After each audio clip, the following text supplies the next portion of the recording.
Okay guys, para sa ating gagawing longganisa, ito yung giniling na baboy. 30% yung fats at 70% yung laman. Giniling na bawang. Lagyan natin ng paminta. Dami-daming paminta. Yan, mga 1 kutsara yan. Tayo ng paprika para may kaunting anghang. Maglagay tayo ng atsuete. Maglagay tayo ng oyster sauce.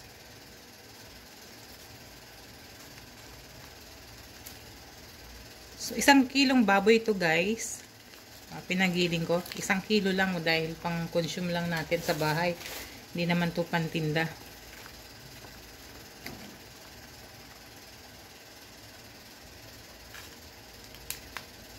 Bali 2 sachet.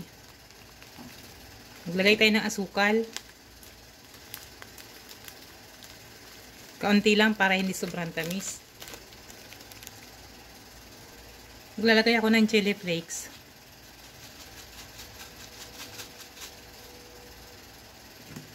Soy sauce. So mga 3 kutsara lang.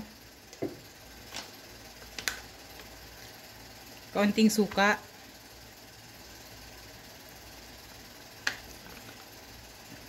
Dapat anisado wine ang gagamitin ko. So, okay na yung suka. Para pang consume naman. Maglagay tayo ng curing salt. Kaunting-kaunti lang. Para sa 1 kilo lang yun. So, saka natin ihahalo mabuti, no?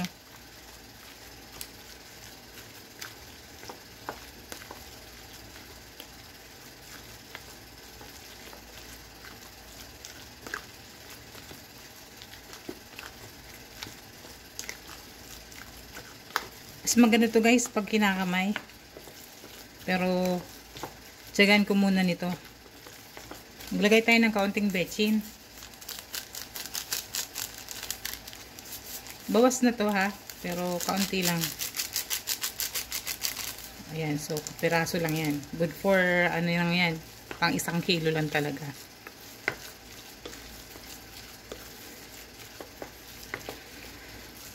Maglagay tayo ng kaunting tubig.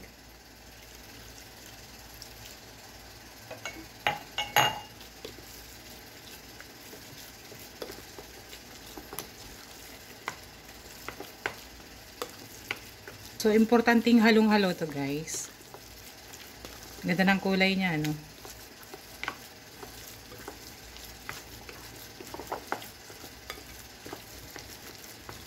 Hindi na ako naglagay ng asin para hindi yung sobrang alat.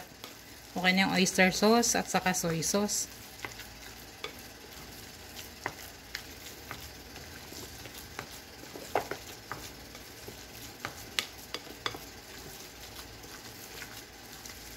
Maganda yung halong-halo kasi. Okay na ito. Lagay na natin sa ref. Tatakpan lang natin. Okay na. Tatakpan natin. Bukas na natin ilalagay sa casing niya. Okay guys. Gagamit tayo nito. Medyo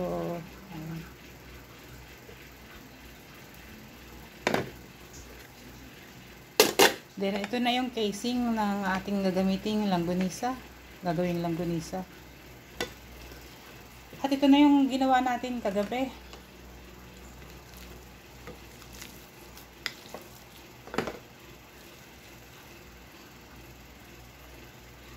Okay.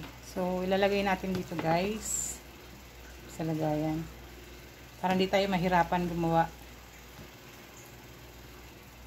Ganitong kulay ang gusto ko sa langganisa.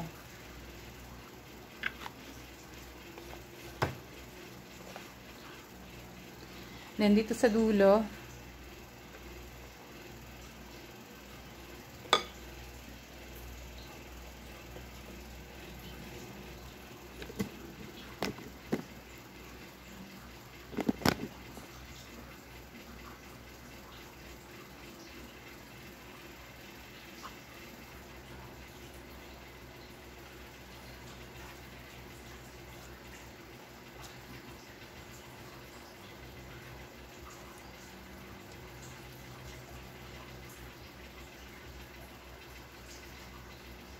Then, bukol natin yung dulo.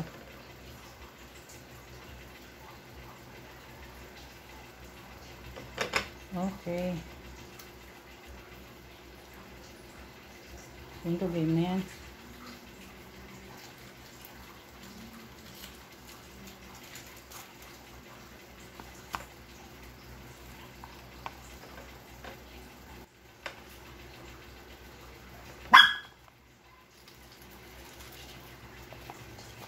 Okay, maglagay tayo ulit.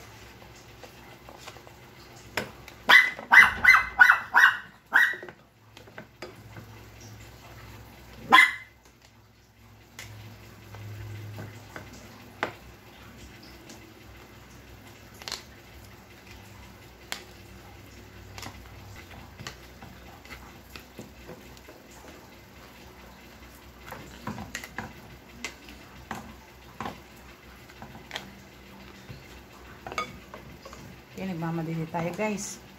Ilakad ang lola nyo.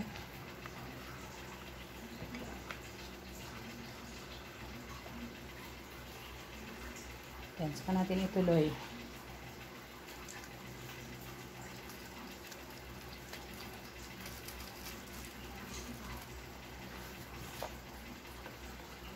Yan, sagad na na. Yan, hinulit ko na. Siguro kasya dun sa casing hanggang 5 kilos. In-order ko. Mura lang pala. Makasulit. So, dahil marami pang tira,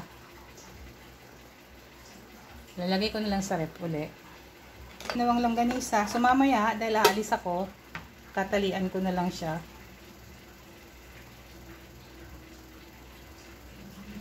Ba? At i-check natin yung mga may hangin.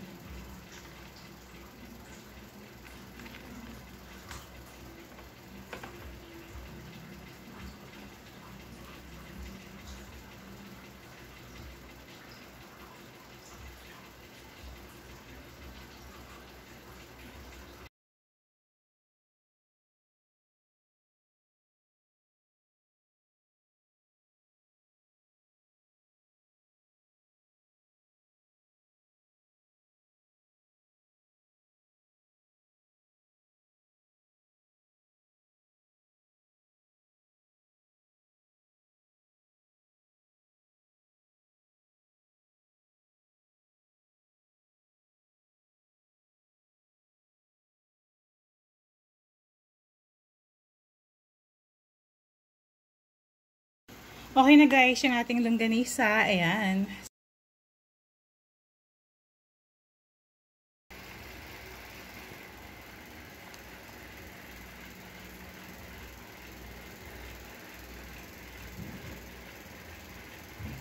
Okay guys, ito nagtry ako magluto. 4 na piraso. Kasi may ulam naman kami. Gusto ko lang kita sa inyo. At gusto ko rin yung i-share sa inyo kung anong lasa. Pinakulang ko siya sa tubig. Then ito na. Yung tuyo na yung tubig. Nagada ko ng kaunting mantika. Para talagang sulit at ma-enjoy natin yung longganisa. Okay guys, ito na. Tikman na natin. Maliliit lang siya kasi depende yan sa casing na ginagamit. So yung casing na nabili ko ay ganyan lang yung size. So ayan, tikman na natin. Ito yung pagkakaiba pag pure meat. Walang halong kung ano-ano or harina.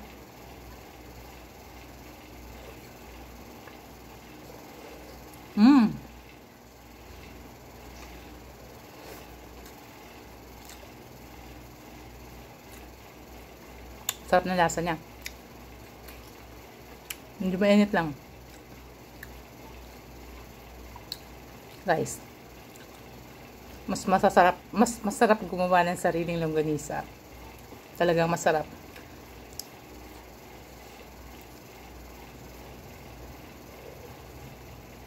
Pag gagawa kayo ng longganisa, malalaman nyo yung pagkakaiba ng longganisa na bibili natin sa groceries at sa palengke.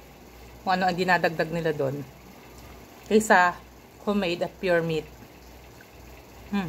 Mai-enjoy mo. Ang sarap papakin.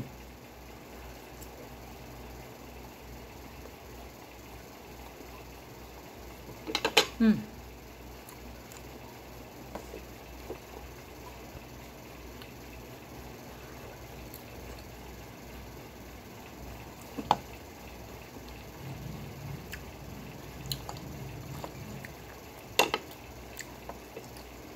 %70 yung laman, 30% yung fats. Okay na okay yung timpla.